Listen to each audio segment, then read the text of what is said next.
What's going on, guys? Hopefully you guys are doing well. Today we're going to be taking a look at my portfolio as of this past Friday. Today is late at night on Sunday, June 20th, so technically the morning of June 21st. So, I'm going to be showing you guys a couple different things today. The first of which is my dividend portfolio, and then I'm also going to be showing you a couple positions I have in some individual holdings, and then I'll show you my M1 Finance pies. So, if we take a look at this first screenshot here,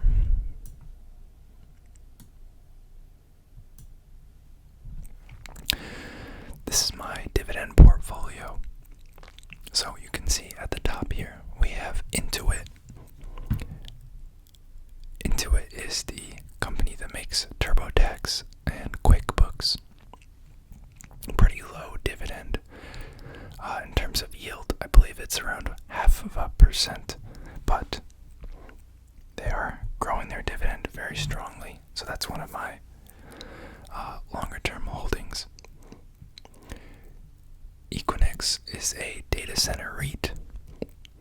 I did also have QTS Realty, which you guys may have seen me mention in previous videos. But they were acquired and taken private by, I think it's Blackstone, BlackRock, I can't remember which one. But that shot up like 30%. So I sold out of it and took my profits. Because I really don't think it's going to go anywhere for the next month or so, because typically what happens is they jump to the acquisition price and kind of just remain stagnant there till the deal kind of goes through. But that was really neat to see. That was a nice gain. Iron Mountain, similar. They have data center plays. They also do paper record storage and data deletion.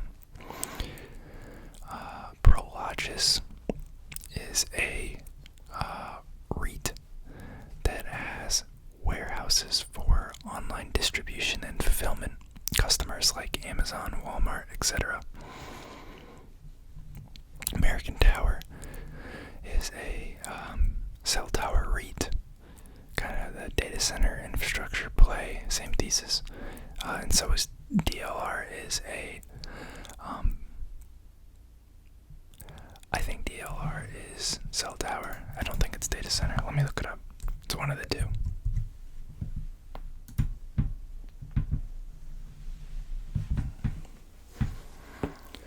Yeah, it is data center. Okay, my fault. I'm thinking of CCI, Crown Castle International. That's the other cell tower REIT that I was thinking of. But I do not own the other one. Or that one. Next up we have L3 Harris Technologies. This is more of a defensive stock. Good dividend growth. And by the way, pretty much all of these stocks have a pretty solid dividend appreciation rate for the past 3 to 5 years. And the couple that don't, I have them in here because they have a very high dividend already. I'm not a financial advisor, though. Make your own picks. Don't listen to me. Next up is Core-Mark. They make packaging-related materials. Visa, again, same play as Intuit and MasterCard, which we'll see in a minute here. It's kind of that longer-term hold, playing on the really high dividend increases. And then AbbVie, which is a pharmaceutical company. Unilever, which is a consumer products company. Toronto Dominion Bank, which is obviously a bank. And then we have Main Street Capital, which is a BDC REIT. It's a lender to small to mid-sized companies that typical banks don't want to bother with. ADP, which is a payment processor. They have a decent dividend, not as high as a lot of these other players, but kind of similar story to like Intuit, playing on the growth. Same with Medtronics. I believe ADP and electronics have a dividend in the like 1.5 to 2.5% range, whereas a lot of these have like 3.5 to 6%. Next up is O Realty Income Corporation. Everyone knows this one. One of the biggest players in the space, long-time dividend player. It's a monthly dividend payer as well, which is nice. So is Maine. NextEra Energy, which is kind of a green energy-oriented company.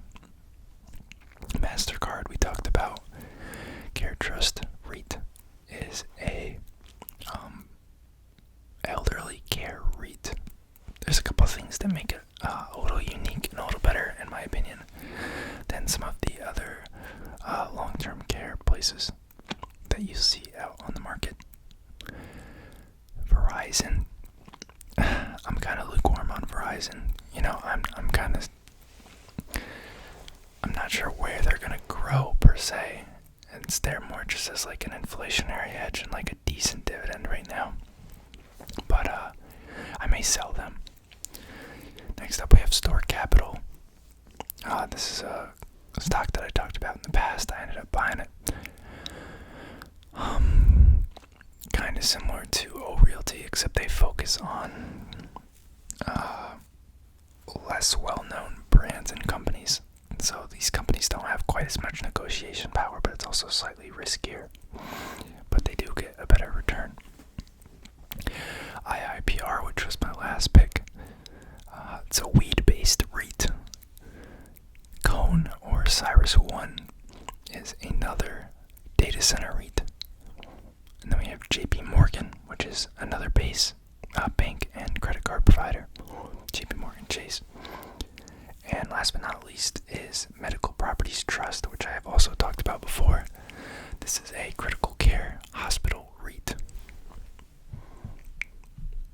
So, I'm pretty happy with this portfolio. It's been doing pretty well for me since the start of the year. Value's kind of been outperforming growth, and I haven't really gotten hit by any of the... actually, I guess tech kind of came back. I take that back, but I never really experienced the tech sell-off because I kind of got out before it happened. I definitely sold a little early, but, you can't time it. And then in another account I have with Fidelity,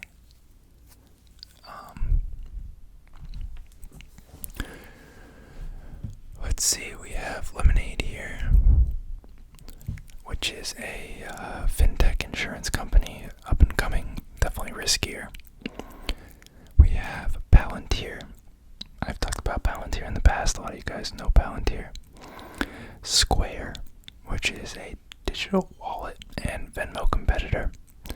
Venmo is owned by PayPal. This is kind of the other side of it. And they also have a segment for small business. Then we have just VTI, which makes up the bulk of the account.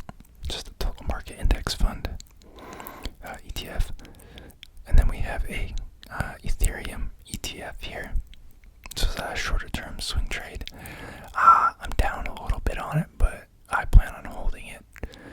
So I'm not too worried about it. And then if we hop on over to M1 Finance, this is my pie now. Now it used to be much larger and have a lot more things in it. You guys can go and see my old vid if you're interested in, but recently I've kind of been tailoring it back to be a little bit more conservative. I've seen a lot of quick gains and a lot of stuff, taken some profits, shifted it around, and part of my money I pulled out of here to put into my value and dividend pies over the past couple months. So to start off, we have the broad ETF, which used to have a lot of holdings. Now it is just VTI. Oh.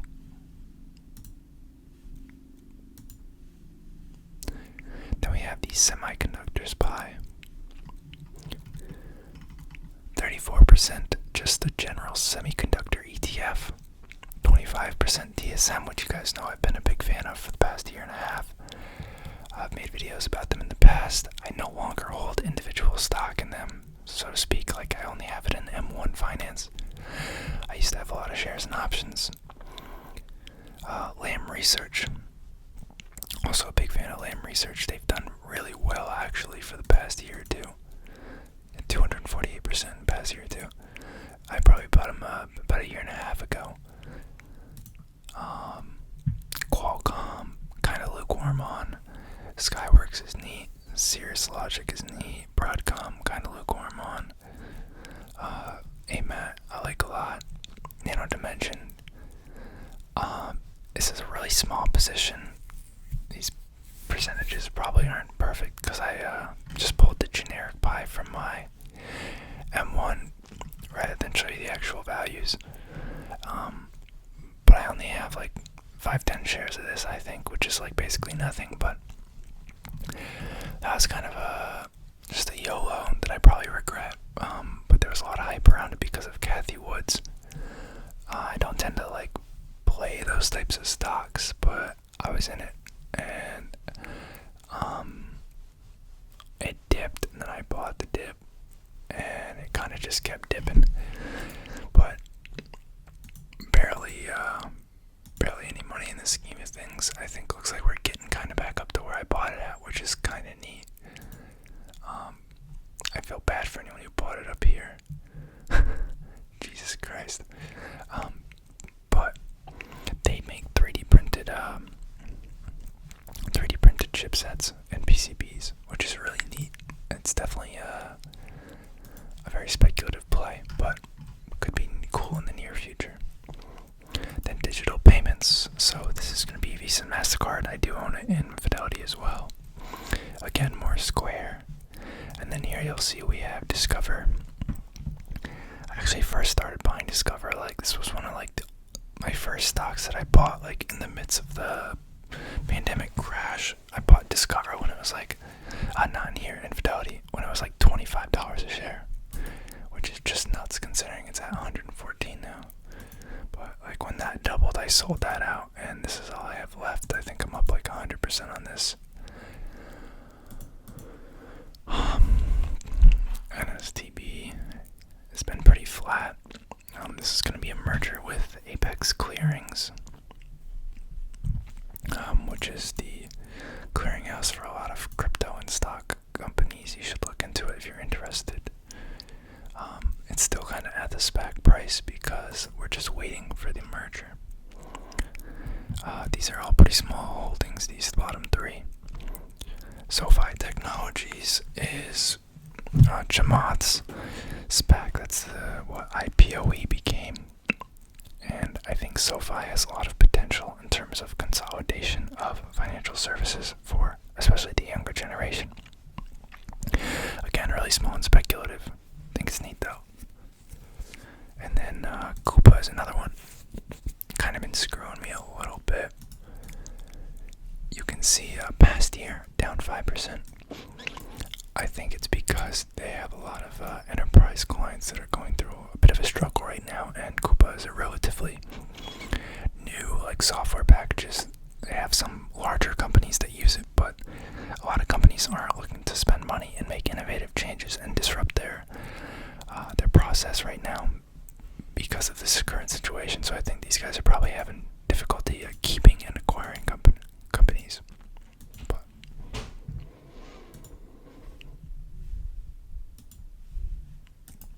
and then we have a big tech pie, which is pretty simple.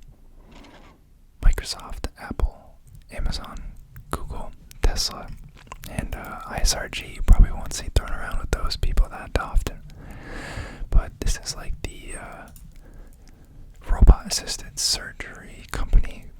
You know, they make the Da Vinci is their big money-making machine. You see it talked about in like Grey's Anatomy and stuff, which is pretty neat. They have some other products, but kind of just a long-term hold. Definitely pretty expensive. 88 PE. But it's done pretty decently well for itself in the past year or two that I've had it. I used to have, as you guys know, like 100 holdings across my M1 pie. I sold off a lot of the other stuff because I felt it was just like in too much stuff. I know M1 is pretty hands-off and it's easy to be in like a lot of things because it automates it all for you, but just like mentally, I didn't really feel like following that much stuff. I had like a materials pie, I had a cybersecurity pie, I had a disruptive pie, which is like a bunch of small cap speculative plays, and I did well in a decent number of them. It's just like I feel like the market's kind of in a weird place right now. I'm kind of unsure of things. Keeping some cash nearby, shifting a little bit more into value, a little less out of the crazy high flyers. So that's kind of where I'm at right now. Appreciate you guys watching. If you guys have any ideas or things that you want me to talk about in future videos, let me know. I'd be happy to do it.